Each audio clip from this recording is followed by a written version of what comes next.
Hello friends, आज मैं आपको बताऊंगा पशु में होने वाले खूनी दस्त का इलाज। यदि आपके पशु में डायरिया दस्त के साथ यदि खून आ रहा है तो क्या इलाज करना चाहिए। खून भी कैसा जो आपको ऐसा लग रहा है कि एकदम तरोताज़ा, जिसका रंग एकदम साफ खून जैसा हो, मटमेला जैसा नहीं हो, जिस प्रकार से ब्लैक कलर का नहीं हो, उस तरह का डायरिया यदि आपके पशु में होता है तो आपके पशु के लिए बहुत ज़्यादा दिक्कत भी कर सकता है। यदि उसका समय पर यदि ट्रीटमेंट नहीं हो पाता है, अच्छा ट्रीटमेंट नहीं हो पाता है, तो कई बार पशुओं की मौत भी हो जाती है। इसके बारे में व्हाट्सएप पर मेरे पास कमेंट्स आ रहे थे कि सर पशुओं में इस प्रकार की दिक्कत अब ज़्यादा देखने को मिलती है और फील्ड के अंदर अब भी केस इस तरह के देखने को अब मिल रहे हैं कि डायरिया दस्त के साथ खून आना और जैसे गोबर करता है तो उसके साथ फ्रेश ब्लड जैसा फेंकता है। तो इसके लिए क्या करना चाहिए वीडियो के अंदर डिटेल से बताऊंगा। क्या ट्रीटमेंट करना चाहिए, कौन सा इंजेक्शन आपके तो पशुओं में किस तरह के इंजेक्शन लिक्विड पाउडर का प्रयोग करके आप अपने पशुओं की जान बचा सकते हैं, पूरी डिटेल से बताया जाएगा। यदि वीडियो लंबी भी होगी तो वीडियो को आप स्किप करके मत देखना, वीडियो को पूरी देखना। वीडियो पूरी देख लेंगे पूरा प्रॉपर नॉलेज मिल जाएगा। जो आपको मेरी टेबल के ऊपर जो ट्रीटमेंट दिख रहा है, ये ट्रीटमेंट उन पशुओं का करवाना है यदि आपके पशु में इस प्रकार की दिक्कत हो जाती है। तो जो ये ट्रीटमेंट है वो यदि आपके पास नज़दीक पशु चिकित्सक या वेटेरियन है वह इस ट्रीटमेंट का करवा सकते हैं। देखो, सबसे पहले तो मैं आपको बताना चाहता हूँ कि सबसे पहले आप उस पशु को ये चेक करेंगे कहीं उसका टेम्परेचर तो नहीं है, ज़्यादा टेम्परेचर है। कई बार इसमें टेम्परेचर भी पशु ले लेता है। कई बार यदि आपके पशु में बहुत और भी अदर दिक्कत हो जाती है, ये बैक्टीरियल है, वायरल है, फंगल है, कई तरह के इन्फेक्शन से आपके पशु में डायरिया हो सकता है और ब्लड भी आ सकता है, या अंदर किसी भी कारणवश यदि आपके पशु में इन्फेक्शन हो जाए इंटरनल, उसकी वजह से भी आपका पशु में ब्लड आना स्टार्ट हो जाता है।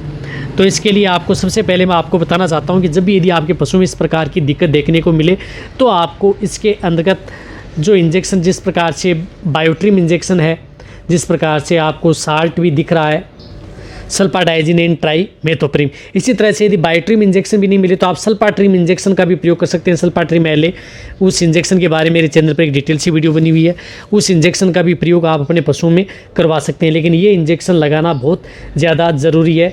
ये जो लार्ज एनिमल्स हैं, बड़े पशु हैं, उनके अंतर्गत 15 से 20 ml इंट्रामस्कुलर ये इंजेक्शन लगता है और ये जलन भी थोड़ी करता है। इसी तरह से यदि ये मीडियम साइज़ के हैं तो इसे 10 ml इंट्रामस्कुलर ये इंजेक्शन लगवा सकते हैं। इससे छोटे हैं तो 5 ml इंट्रामस्कुलर ये इंजेक्शन उन पशुओं को लगवाया जाता है। ये बहुत ज़्यादा ज़रूरी भी है, तो ये इंजेक्शन लगाना है। साथ साथ आपको CPM इंजेक्शन, जिस प्रकार से या एविल या CPM के तौर पर आपको 10 ml इंट्रामस्कुलर इंजेक्शन, आपको ये इंजेक्शन भी उस पशु को साथ में दिलाना है। कोई सा भी इंजेक्शन हो, एविल हो या CPM हो, दोनों में से कोई सा भी एक इंजेक्शन आपको इनमें से देना है। साथ साथ इसके अंतर्गत जो इंजेक्शन है एट्रोपिन सल्फेट, ये इंजेक्शन भी उस पशु को ज़रूर लगाना है। अब देखो, ये एट्रोपिन सल्फेट ये इंजेक्शन है, ये इंजेक्शन उस पशु को जो लार्ज एनिमल्स हैं उनसे 20 से 30 ml इंट्रावीनस इंजेक्शन आप लगा सकते हैं, इंट्रामस्कुलर लगा सकते हैं। लेकिन आप इस इंजेक्शन को ब्लडी डायरिया हो रहा है यदि आपके पशु में, तो आपको इंट्रावीनस के तौर पर आपको ये इंजेक्शन प्रयोग करना है।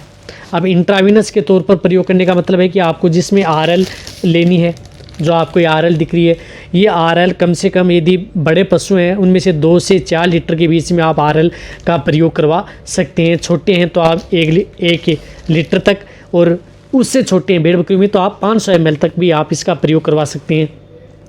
और RL के अंतर्गत आप ये इंजेक्शन जो एट्रोपिन सल्फेट है, ये इंजेक्शन डाल करके उस पशु को लगाया जा सकता है। यदि आपके पशु में इस तरह की दिक्कत देखने को न मिले तो ये इंजेक्शन भी बहुत ज़्यादा ज़रूरी है उस पशु को लगाना। और वैसे भी एट्रोपिन सल्फेट इंजेक्शन के बारे में यदि आपको पूरी जानकारी लेनी है तो मेरे चैनल पर डिटेल से वीडियो बनी हुई है अच्छी तरह से हर इंजेक्शन के बारे में। यदि पूरी हर इंजेक्शन के बारे में जानकारी लेनी है, प्रेग्नेंट के लिए, अनप्रेग्नेंट के लिए क्या काम करता है, तो वो भी आप जा कर के देख सकते हैं।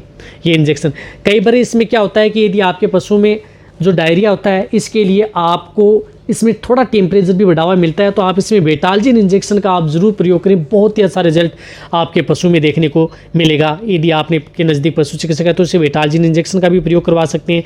ये जो लार्ज एनिमल्स हैं उसके अंतर्गत 20 से 25 ml इंट्रामस्कुलर, जिनका बॉडी वेट 500 kg से ज़्यादा है तो उससे आप 30 से 33 ml ये बेटालजिन इंजेक्शन का भी प्रयोग उन पशुओं में करवाया जाता है।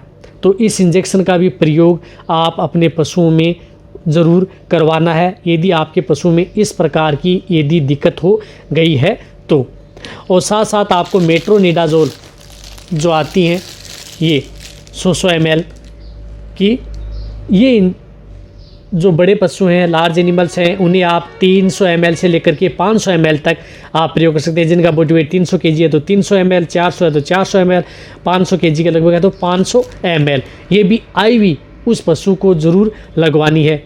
इसका भी के बारे में यदि आपको पूरी जानकारी लेनी है, पूरी डिटेल से वीडियो बनी हुई है, वो भी आप जा कर के देख सकते हैं। लेकिन ये भी पशु को इंट्रावेनस आपको ज़रूर लगवानी है, या इसका मेट्रोनिडाज़ोल को आप जो RL है इसके अंदर डाल करके भी आप उसे डायरेक्ट इंट्रावेनस उस पशु को लगा सकते हैं। देखो ये जो ट्रीटमेंट है, ये जो ट्रीटमेंट जो पशु चिकित्सक के द्वारा करवाया जाता है, ये इंजेक्शन ट्रीटमेंट आप अपने पशुओं का करवा सकते हैं पशु चिकित्सक के द्वारा। लेकिन अब आपको जो घर के अंतर्गत जो आपको साइड थेरेपी के तौर पर उस पशु को देना है, यदि आपको एक साथ यदि बहुत ही अच्छा रिजल्ट यदि आपके पशु में लेना है तो, क्योंकि डायरिया में यदि ब्लड आ रहा है या दिक्कत है तो पशु में इसमें कई बार बहुत महंगा ट्रीटमेंट भी हो सकता है, कई बार ज़्यादा समय भी लग सकता है। लेकिन यदि आपने उसका सही डायग्नोसिस कर लिया है कई बार, तो आप इसका ट्रीटमेंट आप अपने पशुओं में आसानी से करवा सकते हैं। तो इसके लिए आपको बैलेंसोल पाउडर भी आप ज़रूर उपयोग लें।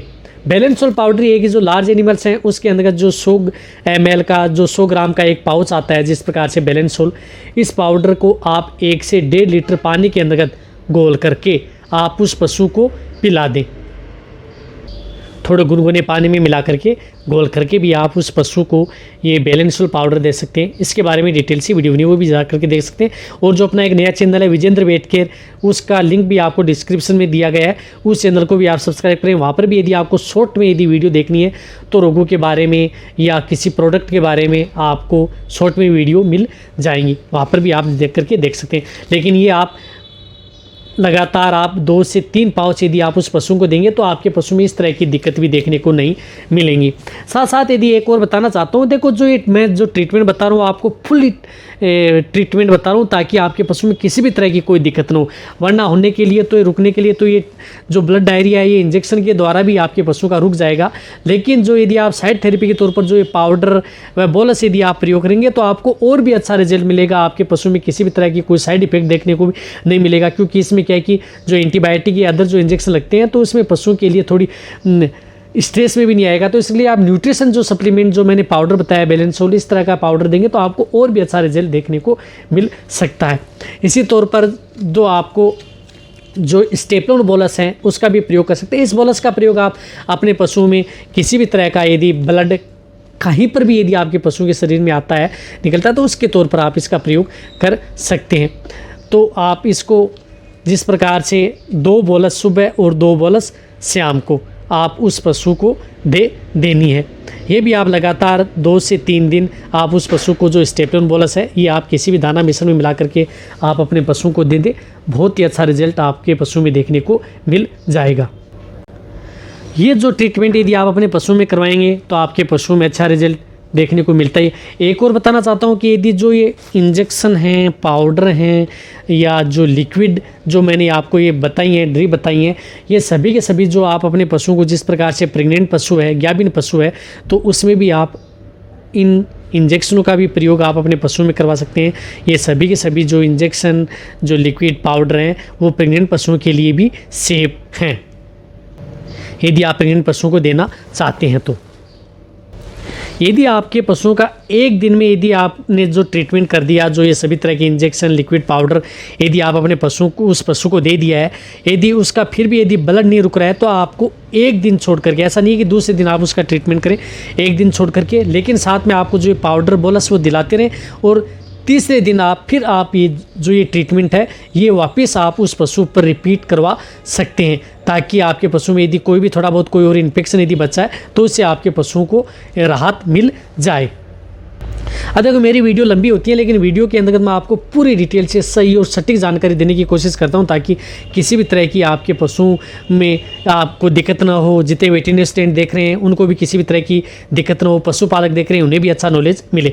यदि आपको मेरी वीडियो अच्छी लगी है, नीचे जाकर कमेंट में लिखिए। मेरी वीडियो को अपने दोस्तों के साथ, पशुपालकों के साथ और मेरे जितने वेटरनरी स्टैंड हैं उनके साथ आप इस वीडियो को जितना हो सकता है शेयर कर दें। मेरी वीडियो को आप लाइक करें, आपके लाइक से मेरे को मोटिवेशन मिलता है। मैं आपके लिए अच्छी से अच्छी और नॉलेजेबल वीडियो आपके लिए इस चैनल पर सही और सटीक जानकारी के साथ समय समय पर ऐसे लाता रहूँगा। इसी तरह से आप मेरी वीडियो देखते रहें, इसी तरह से आप मेरे को प्यार देते रहें। थैंक्स, धन्यवाद।